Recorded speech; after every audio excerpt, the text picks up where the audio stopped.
Arrancars, espadas, fracciones, Quincy's, Steam Writers, guardia de élite, Shinigamis, tenientes, capitanes y comandantes. Cada grupo tenía sus propios niveles y categorías que nos ayudaba a entender el rango de cada uno. Pero, ¿y si te dijéramos que dentro de uno de estos grupos se encuentra un subnivel que cataloga su poder por encima de lo normal? Un grupo de Shinigamis que nació para la pelea a muerte, cuyo poder era considerado un potencial peligro en una guerra. Es un grupo que jamás entrará en un combate de forma conjunta, porque sus miembros se mataron entre ellos. Lo único que comparten es su título, manchado con la sangre de sus antecesores. Por esto, hoy hablemos de los Kenpachis y su legado. Cada vez que se menciona este título surgen un sinfín de preguntas, pero una de las mayores es por qué el autor no profundizó más en ellos, debido a que se trata de un grupo del cual sabemos muy poco, pese a tener a 4 miembros que fueron confirmados. Para entender la importancia de este tema, pondremos un ejemplo. Imaginen una invasión al Gotei 13. El villano entra en escena y uno de sus subordinados le dice que el Seireitei solo mandó a un capitán a defender sus filas. El villano no se preocupa hasta que la persona le aclara que no se trata de un capitán cualquiera, sino de un Kenpachi. Exacto. Esta pequeña aclaración sirve para entender el peso que tenía un miembro que portaba este título. Pero empecemos por el principio. Una joven criminal de la Sociedad de Almas, que conocía todas las artes de la espada, fue abordada por un Shinigami llamado Shingekuni Genryusai Yamamoto. Este le pediría prestado su poder, y así, esta mujer formaría parte de la primera generación de capitanes, la más fuerte. Su nombre era Yachiru Unohana. Ella recibiría un título que pasaría de generación en generación, empezando por ella, Yachiru Unohana Kenpachi. Empezando por la Kenpachi original. Ella era una mujer que amaba los combates. Incluso un día cuando encontraron una pila de cadáveres creyeron que se trataba de ella. Sin embargo, la primera Kenpachi se llevaría una sorpresa, cuando de este montón de cuerpos emerge un niño con una Zanpakuto. Ese encuentro marcaría la misma historia, porque a pesar de ser derrotado, ella jamás lo olvidaría, sin saber que en un punto de su vida volverían a cruzar sus espadas. Los pecados de su pasado la llevarían directo con el aquel entonces capitán del Gotei 13, Kirinjin. Él le enseñaría Kido médico como una especie de redención para su persona y los actos atroces que llevó a cabo. Ella formaría parte de la División 4 encargada de la asistencia médica, dejando atrás su antigua división, la número 11, y se la conocería como Retsu Unohana. Aquí nacería una costumbre que pasaría de generación en generación. El título Kenpachi solo sería heredado al que haya matado al anterior portador de dicho nombre, porque solo puede haber un Kenpachi por generación. Otro detalle es que este título solo pasa entre los capitanes de la División 11. Ahora, surge la pregunta, ¿quién fue aquel que ocupó dicho título? Porque estamos hablando de una generación que fue conocida por tener a los capitanes más peligrosos del Gotei 13. ¿Significaría esto que después de Unohana, aún habría alguien tan poderoso y peligroso como para recibir dicho título? Hasta que el autor del manga decida que es momento de revelarlo, no lo sabremos con certeza. Porque no sería hasta la 7ª generación donde conoceríamos a uno de estos guerreros, Kuruyashiki, el séptimo Kenpachi. Este Shinigami fue revelado en la novela Los espíritus están siempre contigo, y mucho ojo porque a Kuruyashiki, en un punto de su vida, se le ofreció la oportunidad de formar parte de la División Zero. Así que, estamos hablando de alguien cuya fuerza era en serio considerable. Aún así, él rechazaría la oferta, por ser muy vago para cuidar del rey espiritual, según sus palabras. Su Zanpakuto en estado Shikai podía invocar a varios animales como un oso pardo de varios colmillos. Su Bankai era una cosa de locos, porque tenía un rango de ataque absurdo, y era similar al de Kyoraku o Hirako. No distinguía aliado de enemigos. Por ello, incluso la Cámara de los 46 le prohibió usarlo dentro del Seireitei. Aún con este poder, sabemos que fue el séptimo Kenpachi. Significa que alguien más logró vencerlo. Pero es importante hablar de esto.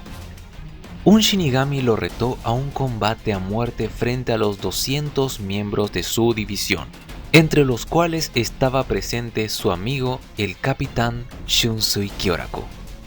Este Shinigami derrotaría a Kuruyashiki, pero el detalle es que el séptimo Kenpachi no usaría su Bankai, porque allí se encontraba su división y su mejor amigo. Porque si lo hubiese activado, quizá ese Shinigami no viviría para contarlo. El Bankai del séptimo Kenpachi invocaba una gran mandíbula desde el suelo que abarcaba un rango muy grande y aplastaba a todos los que estuvieran dentro de esa zona, incluyendo aliados. Así que decidió no invocar este Bankai, sufriendo como consecuencia la derrota a manos de quien sería el octavo Kenpachi, Soya Asashiro. La historia de origen de este poderoso Kenpachi es muy traumática y vale la pena explorarlo en una biografía. Pero vamos al tema principal. Este Shinigami perteneció a un clan noble, pero la primera vez que apareció en la Sociedad de Almas fue para retar a muerte al capitán Kuruyashiki y derrotarlo. Cuentan que logró hacerlo en un solo movimiento, porque el detalle es que este sujeto tiene activado su Bankai de forma permanente. Su habilidad es la polimerización entre cualquier material, ser vivo y su maestro, o sea él. Básicamente puede crear copias de su cuerpo en diferentes lugares. ¿De qué sirve? La respuesta está en una de sus cualidades. Es un maestro del Kido. Así que, imaginen una pelea contra este sujeto usando Kidos por todo el lugar al mismo tiempo. Este Shinigami no solo fue un Kenpachi, sino un enemigo de la Sociedad de Almas. Porque 200 años antes del inicio de la serie, este capitán se rebeló contra el Gotei 13, asesinando a varios capitanes de esa generación. Y la misma División Zero se estaba movilizando para detenerlo. Al enterarse de ello, él se rindió sin más. Recuerden que esta división solo interfirió unas pocas veces en los acontecimientos de la Sociedad de Almas, y uno de estos acontecimientos era Soya Asashiro. Así de peligroso era este Kenpachi. Y no solo eso, es un villano que logró entender la hipnosis total de Aizen en solo 2 días. Pero ¿cómo logró si todo este tiempo estaba encerrado? Su Bankai le permitía estar al tanto de cada acontecimiento aún estando en el Mugen, gracias al espíritu de su Zanpakuto, que podía pasear libremente por el exterior. La historia de este Kenpachi termina antes de los eventos del agente perdido, pero como dijimos, es un personaje que vale la pena explorar en una biografía. Ya saben qué hacer en el comentario fijado. Luego de su encierro, al enterarse de que la División Zero venía por él, aquí hay otro punto en la historia, donde este título Kenpachi queda junto con la División 11. Por ende, no sabemos qué clase de poder tenían los sucesores de los anteriores Kenpachis, porque como vimos, estos dos últimos eran bastante poderosos. Aunque podemos darnos una idea. ¿Por qué? El octavo no fue derrotado por el que sería el noveno, sino que el título se le fue otorgado, y este pasaría a otro Shinigami, lo que nos lleva al penúltimo Kenpachi que fue revelado, Giganjo, el 10º. La manera en la que obtuvo dicho título es un misterio, solo se sabe que lo tuvo en algún momento, pero si se llegase a confirmar que lo logró asesinando a su antecesor, eso nos daría una idea más clara del nivel de poder que tenía el noveno y el 10º Kenpachi. ¿Por qué insistimos en esto? Porque de la nada llegaría un Shinigami del distrito Kusayishi y lo vencería, según dicen, de un solo golpe, acabando con su vida y obteniendo el título de Kenpachi, siendo este el 11º, mejor conocido como el Capitán Kenpachi Zaraki, que no necesita presentación, ya que pudimos ser testigos de todos sus logros con cada combate que tenía. Pero pensemos un poco. El título Kenpachi fue otorgado por primera vez a la capitana Yachiru Unohana. Sin embargo, nadie cumplió el mayor requisito para heredar dicho título, que era asesinarla. Solo se cambió de división, y el nombre de Kenpachi pudo haber sido dado al segundo, que desconocemos quién haya sido. Así que técnicamente, ninguno de los anteriores podrían considerarse del todo Kenpachis si la primera seguía con vida. Por ello, en los acontecimientos de la Guerra Sangrienta de los 1000 años, se revelaría la identidad de la primer Kenpachi, que tendría un duelo a muerte con el actual Capitán Zaraki.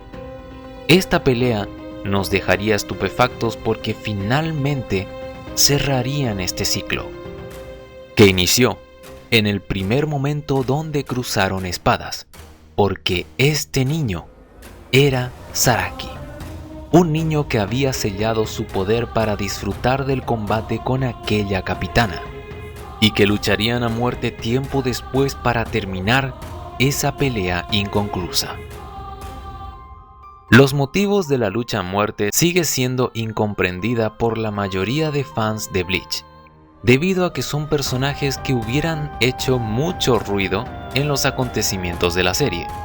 Aún así, eso no quita el hecho de que son un grupo de Shinigamis que dieron mucho de qué hablar a lo largo de los años, cuyo título hacía temblar a cualquiera que lo escuchara.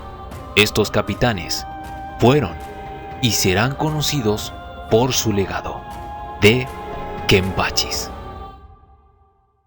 Muchas gracias por ver este video, esperamos que lo hayan disfrutado mucho y los ayude a conocer un poco más sobre estos poderosos capitanes. Tenemos biografías de 2 de ellos, así que coméntenos si te gustaría la biografía de Soya Asashiro. Tenemos una cuenta de donaciones por si quieres ayudarnos, un servidor de Discord para pasar un buen rato y una página de Facebook donde está la serie de la Guerra Sangrienta de los 1000 años. Así que, si eres un amante del anime y el manga, te invitamos a que te suscribas para disfrutar de más contenido relacionado. Dale a like si te gustó, comenta qué te pareció y compártelo, que eso nos ayuda mucho. Y esperamos que estés presente en el próximo video. Un abrazo y hasta la próxima.